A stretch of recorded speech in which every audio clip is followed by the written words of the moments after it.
আমি কোনোভাবে পেয়েছি আনরেস্ট্রিক্টেড অ্যাক্সেস ইজিপ্টের সমস্ত পিরামিডগুলো এক্সপ্লোর করার।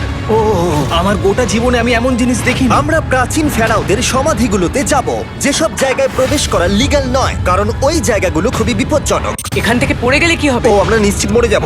আমরা এমনকি পিরামিডের নিচে একটা গোপন সমাধিতে সাঁতার ও কাটবো। মাই গড! আর এগুলো এক্সপ্লোর করার জন্য আমরা মাত্র 100 ঘন্টা পেয়েছি, আর আমরা সেটা শুরু করছি এখন থেকে। সবাই আমার সাথে চলো, বেশ মজার হবে কিন্তু। এটা কিন্তু দারুণ। কেউ একজন 4500 বছর আগে পাথরটা এখানে রেখেছিল। একদম, এই পিরামিডটা প্রায় 4500 বছরেরও বেশি পুরনো। আমরা যে পথ দিয়ে যাচ্ছি সেটা মিশরবিদদের মতে রাজা খুফুর সমাধির দিকে নিয়ে যায়, সেই ফেরাও যিনি সম্ভবত পিরামিড তৈরি করতে বলেছিলেন। ওয়াও! এই যে ঘরটা দেখছেন এটাকে বলে গ্র্যান্ড গ্যালারি। আমরা এখনো অব্দি এই পিরামিডের কতটা ঘুরলাম? আমার কাছে এই প্রশ্নের কোনো উত্তর এই মুহূর্তে নেই। ও উত্তরটা খুবই ভালোভাবে দিল আমাকে। এর পরের ঘরটা হলো রাজার শেষ বিশ্রাম কক্ষ। হ্যাঁ, আমাদের তো তাই মনে হয়। তাহলে চলো যাওয়া যাক। ও ও ও ভাই, এটা আমি কি দেখছি? এটা তো অসাধারণ। 4600 বছর আগে এই ঘরে হয়তো রাজার মমিকৃত দেহ রাখা হয়েছিল। এখানেই তাহলে ফেরাওকে সমাধিস্থ করা হয়েছিল। হ্যাঁ, আমরা মনে করি এখানেই ওনাকে সমাধিস্থ করা হয়েছিল। মনে করো, শিওর নয়। আমার মনে হয় এই পিরামিডের ভেতরেই আরো একটা চেম্বার আছে যেটা আমরা এখনো খুঁজে পাইনি। সেখানেই হয়তো রাজার বডি রাখা আছে। আমরা এই ভিডিওতে সেটা খোঁজার চেষ্টা করব, কারণ এর পরে আমরা লিটারালি এই পিরামিডের কয়েকশো ফুট নিচে যাব, আর এমনকি পৃথিবীর বৃহত্তম প্রাচীন পিরামিডের সবথেকে উঁচু স্থানে যাব। এটা দারুণ! আমরা অন্য বিশাল পিরামিডগুলো ঘুরে দেখার আগে আমাদের বেস ক্যাম্পটা দেখাই চলো। হ্যাঁ, এটা দারুণ। এখানে আছে ডিনার টেবিল, ঘুমানোর জন্য টেন্ট, আর ওকে। এমনকি লাইটও লাগানো হয়েছে যাতে ক্যাম্প থেকে পিরামিডগুলো দেখা যায়। এটা হয়তো আমার দেখা সবথেকে এক্সপেন্সিভ নাইট লাইট। এই পিরামিডটা আমরা আগামীকাল এক্সপ্লোর করব। ভোর 5টায় আমরা শুরু করব। এখন সবাই ঘুমিয়ে পড়ো। এই পিরামিডগুলো প্রাচীনকালে তৈরি হলেও প্রযুক্তির দিক থেকে এতটাই উন্নত ছিল যে কেউ কেউ এগুলোকে প্রাক মিশরীয় সভ্যতার দান বলে মনে করে, আবার কেউ কেউ এগুলোর পিছনে এলিয়েনের অদ্ভুত তথ্যও বলে। কিন্তু মিশরবিদরা নিশ্চিত যে এগুলো প্রথম মিশরীয়রা তাদের রাজাদের সমাধি হিসেবে তৈরি করেছিল। আর এই ভিডিওর শেষে আমরা খুঁজে বার করব কোন তত্ত্বটা হলো সঠিক। ঠিক আছে, তাহলে তোমরা রেডি আমাদের লিস্টের পরের পিরামিডটা এক্সপ্লোর করার জন্য? খাফরার পিরামিড। এই দৈত্যাকৃতি সৌধের বিশেষত্ব কি? আচ্ছা, ভালো করে দেখলে বুঝতে পারবে এই পিরামিডের কেসিংটা কিন্তু রয়ে গেছে, যেটা সবকটা পিরামিডেই কোনো এক সময় ছিল। তাহলে কি এগুলো এলিয়েন তৈরি করেছিল? না না, এলিয়েন নয়। আচ্ছা, রামি আমাদের পৃথিবী পৃষ্ঠ থেকে প্রায় 100 ফুট নিচে খাফরার পিরামিডের গভীরে নিয়ে গেল। এটা এমন একটা জায়গা যেখানে আধুনিক বিশ্বের খুব কম জনই গেছে। তাই সত্যি বলতে আমরা বুঝতেই পারছিলাম না যে এরপরে আমাদের জন্য কি অপেক্ষা করে আছে। প্রাচীন মিশরীয়রা কার্ডবোর্ড ব্যবহার করত। আমরা বিশ্বাস করি এটা দীর্ঘ সময়ের জন্য রাজা খাফরার সমাধিস্থল ছিল। আর এখন এখানে জিনিসপত্র রাখা হয়। দেখো, ওরা এই পিরামিডটাকে রিস্টোর করছে জিমি, ওদের জিনিসপত্র দরকার। তাহলে আসল সমাধিস্থল অন্য জায়গায়? হ্যাঁ, রামি আমাদের আসল সমাধিস্থলে নিয়ে গেল, যেখানে একসময় রাজা খাফরার মৃতদেহ রাখা ছিল। আমি একটা বড় সিলিং দেখতে পাচ্ছি। ভাই, আমরা কিন্তু পিরামিডের অনেকটা ভিতরে রয়েছি। আমরা পৌঁছে গেছি। এই হলো কিং খাফরার আসল সমাধিস্থল। আমার গোটা জীবনে আমি এমন জিনিস দেখিনি। এটা কি ভাই? এটা কি? দাঁড়াও, ডেটটা দেখো। যেই সমাধিটা আবিষ্কার করেছিল এই গ্রাফিটিটা তার। ও জানিয়েছিল যে ওটাকে ডিসকভার করেছে। হ্যাঁ, এখানেই তাহলে ফেরাওকে সমাধিস্থ করা হয়েছিল। এখানেই কিং খাফরাকে সমাধিস্থ করা হয়েছিল। এখানে শুলে কি ওনাকে অসম্মান করা হবে? এটা সম্মান অসম্মানের ব্যাপার নয়, কিন্তু এখানে একটা অভিশাপ আছে। কেমন অভিশাপ আছে এখানে? তুমি জানতে চাও? না। ঠিক আছে, চলো এখান থেকে বেরিয়ে যাই আমরা অভিশাপ লেগে যাওয়ার আগে। ও মাই গড, এই পিরামিডটা সত্যি অসাধারণ ছিল।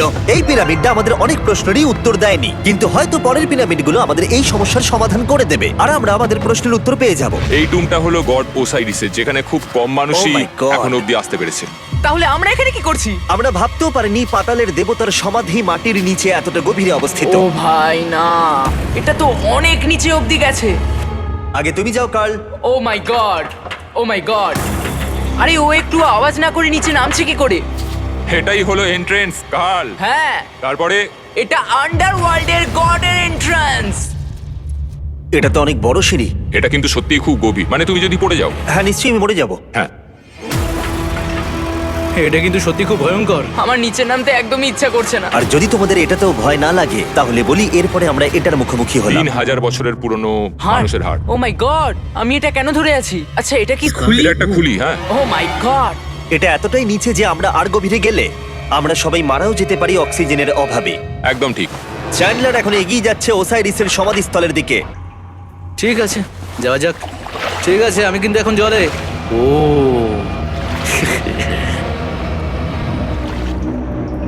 তুমি বুঝতে পারছো এখানে অক্সিজেন তেমন নেই। আরে এটা কি? এখানে তো পাথর রয়েছে, এগুলো পাথরই তো। একদম এই ঘরটার ঠিক মাঝখানে গড ওসাইরিসের রত্নখচিত শবধার রাখা আছে। ঠিক এখানেই তাহলে পাতালে প্রবেশ করার দরজা রয়েছে? হ্যাঁ, তো নিচে যাওয়ার চেষ্টা করো। মানে পাতালে? হ্যাঁ। শান্ত শান্ত শান্ত শান্ত। পারবে তুমি? ও মাই গড। এই সমাধিটাকে পাতালের প্রবেশদ্বার বলে মনে করা হয়, আর এর আগে কোনো মানুষই এখানে আসেনি। ও এটা মাই কতটা গড, গভীর? আমি এখানে কেন এসেছি? আমি কেন ইউটিউবার হলাম? মানে সবাই মিলে ডান দিকের ওই কোণের দিকটা একবার দেখো, ওখানে একটা রাস্তা আছে, সেটা কোথায় যাচ্ছে কেউ জানে না। গার্ল, ওখানে গিয়ে দেখো। আমি কি ওখানে যেতে পারি? জিমি, ওকে যেতে দিও না। আমার খুব ভয় লাগছে ভাই। কার্ড, এটা ভালো বুদ্ধি নয়। এটা প্রাচীন মিশরীয়দের একটা টানেল যার মধ্যে আজ অব্দি কেউ যায়নি। তোমার মতো পাগল আর কেউ নেই। একটু কি বলবে আমাদের ভেতরে কি দেখতে পাচ্ছো? আমি সামনে অনেকটা রাস্তা দেখতে পাচ্ছি, আর এটা আস্তে আস্তে সরু হচ্ছে। ভাই আমি সত্যি মানে এখানে রীতিমতো আটকে গেছি। Oh my god, oh my girl, god. তুমি ইতিহাসের পাতা নাম লেখালে। আমি আর একটু মনে হচ্ছে এগোতে পারবো ভাই। এর চেয়ে বেশি সময় এখানে থাকলে অক্সিজেনের সমস্যা হবে। আমরা কি এবার বেরোবো? চলো বেরোই। তাই আমরা অক্সিজেনের অভাবে মরে গিয়ে পাতালে চলে যাওয়ার আগে এসব করার কোনো মানেই হয় না, তাই না? যত তাড়াতাড়ি সম্ভব আমরা এখান থেকে বেরিয়ে গেলাম, কারণ আমি আরো বাঁচতে চাই এক্সপ্লোর করার জন্য গিজার গ্রেট পিরামিডের অদৃশ্য খাতগুলো, যেখানে এখনো পর্যন্ত মহাকাশে যাওয়ার চেয়েও কম মানুষ এসেছে। কে আমার সাথে ক্যামেল রাইড করবে? চলো যাওয়া যাক। উঠে পড়ো, আরে উঠে পড়ো। আরে ও চাইছে না আমি যাই। তোমাকে কখনো ক্যামেল কামড়েছে? হ্যাঁ। কি হ্যাঁ। ব্যথা হয়েছে? হ্যাঁ। আরে এরকম করো না।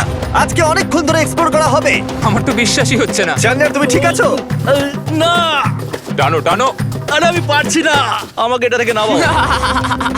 দেখো একে কি সুন্দর লাগছে। এটা আমার জীবনের সব থেকে ভালো শট। আমি ক্যামেলের পিঠে চেপে মিশরের পিরামিডের সামনে দিয়ে যাচ্ছি। ভাই এটা সত্যি অসাধারণ এক্সপেরিয়েন্স। আর এবার গিজা মালভূমি অভিযানের ডিরেক্টর, যেটা আমাদের লিস্টের 3 নম্বরে রয়েছে, মেন কাউরের পিরামিড ঘুরিয়ে দেখাবেন। যদি তোমরা নিচের দিকটা দেখো, তোমরা 4600 বছর আগের কিছু গ্রানাইট দেখতে পাবে। আমরা দেখিয়ে দিই, এটা অনেকটা এরকম দেখতে ছিল। ওয়াও! কিন্তু এখন এটাই অবশিষ্ট পড়ে আছে 5000 বছর পরে। এ আমার বন্ধু নোলান, একে কি আমরা ওপরে ঘুরতে পাঠাতে পারি? অবশ্যই। এটা করা ইল্লিগাল, কিন্তু তাও আমি পারমিশন পেয়েছি। নোলান, একটু সাবধানে। তুমি কি একবার নোলানের ওপরে চেঁচাতে পারবে? ও ভয় পেয়ে যাবে। পিরামিডে ওঠার সুযোগ কিন্তু এত সহজে পাওয়া যায় না, কিন্তু আমি পেয়ে গেছি ভাই। নিচে নামো, নিচে নামো, তাড়াতাড়ি নিচে নামো, নামো। নামবো? হ্যাঁ নামো, ঠিক আছে। নোলান, শোনো, তুমি তাড়াতাড়ি নিচে নেমে এসো। চলে এসো। হ্যাঁ হ্যাঁ, আমি নামছি। তাড়াতাড়ি নিচে নামো, নামো আরে, বলছি। শোনো, ও ভয় দেখাচ্ছে, তুমি যাও। আমরা একটু মজা করছিলাম। ও মাই গড, আমি খুব ভয় পেয়ে গেছি ভাই। আমি ভাবছিলাম আমাকে অ্যারেস্ট করা হবে। চলো তাহলে যাও যাক। চলো যাওয়া যাক। ও, ক্যামেরাটা একবার ওইদিকে ঘোরাও। ওদিকটা তো অন্ধকার কেন? লাইটের সুইচ অফ করা আছে। ও, আচ্ছা, আমি বুঝে গেছি। চলো ঢোকা যাক। পিরামিডে ঢোকার পরেই আমাদের 100 ফুট নিচে যেতে হলো, যেখানে যাওয়ার পরে আমরা দেখতে পেলাম প্রাচীন মিশরীয় ইতিহাসের প্রথম কক্ষ, যা খোদাই করে সাজানো হয়েছিল। এটা কি? এটা নকল দরজার অলঙ্করণ। প্রথম রাজবংশের পিরামিডের ভেতরে আমাদের আর কোনো অলঙ্করণ ছিল না, একমাত্র এটা ছাড়া। তাহলে এটা 4-5 হাজার বছর আগে করা হয়েছিল। 4600 বছর আগে। পিরামিডের আরো গভীরে অভিযান করার পরে এই সুড়ঙ্গটা আমাদের মেন কাউরের কাছে নিয়ে গেল। এটা অ্যান্টি চেম্বার। ও, অনেক ইতিহাস লুকিয়ে আছে এখানে। ওখানে কি আছে? আমি যতটুকু জানি কিছু নেই। তুমি ওখানে গেছো? না, কি করে জানলে ওখানে কিছু নেই? কারণ আমি এখান থেকে দেখতে পাচ্ছি। ও আচ্ছা। তুমি দেখো, ও। এখান থেকে দেখা যাচ্ছে কিচ্ছু নেই। ও হ্যাঁ, ওখানটা দেখা যাচ্ছে। সন্দেহ করা কিন্তু ভালো। দুর্গম পথের জন্য পরিচিত মেন কাউরের পিরামিডের ভেতরে একটা প্যাসেজ আমাদের আরো গভীরে নিয়ে গেল, যেটা ছিল সমাধিস্থল। এটা রাজার সমাধিস্থল, আর এটার ওজন কমানোর জন্য এটাকে গোল করা হয়েছে। কিন্তু ওরা 5000 বছর আগে এটা জানলো কি করে? যদি তুমি পিরামিড বানাতে পারো, তাহলে তুমি সবকিছু বানাতে পারবে? সবকিছু করতে পারবে। সবকিছু করতে পারবে।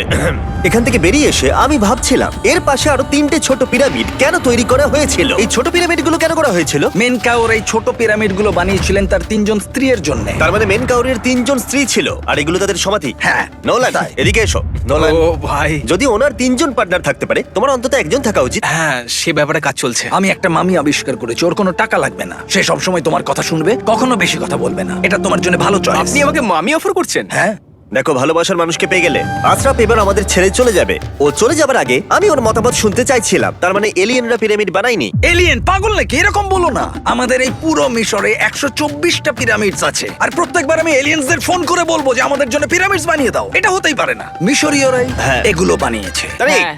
কি? এলিয়েন নিয়ে আর কথা বলবে না। তুমি তো বলছো। মিশরের মানুষ বানিয়েছে। যদি তুমি পিরামিড বানাতে পারো, তাহলে তুমি সব পারবে। চলো চলো। আর সবকিছু বলতে ও হয়তো বলতে চাইছিল একটা